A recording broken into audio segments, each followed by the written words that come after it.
Do you support building the surface water treatment plant, and how do you propose paying for it? Sure. Well, the city of Turlock faces extreme struggles in terms of securing a water source for the next 30 years. We currently replenish our groundwater at about the same rate that we are pulling from them. I think the latest study we did is by 2018 we'll be pulling more water out of the ground than we are putting back. So we definitely have to find another source of water.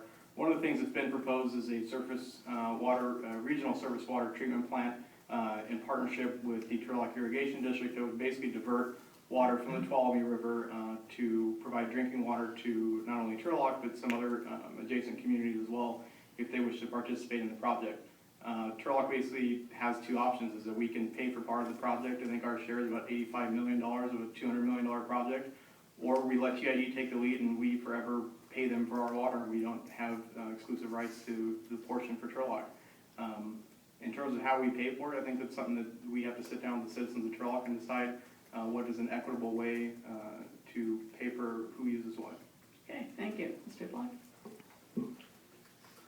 So with building the surface treatment, we have some water issues. We've just built almost 5 wells, trying to just create more water, and there's arsenic levels, and of course the state and federal mandates change constantly about, okay, you have to achieve this, no, you've achieved that, it has to be higher, and so it makes it more difficult for us.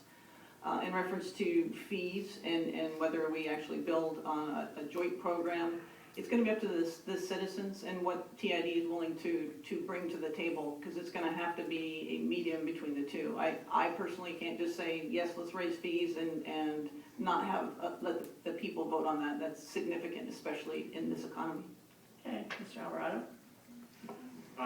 To propose to pay for it, I'd like to go with applying for any kind of grants we can.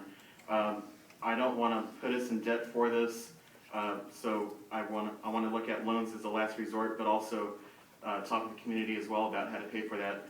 To keep up with ever increasing federal and state standards it's a tough job, and that's something we're always going to have to be on the ball about, and keeping that infrastructure up with the water.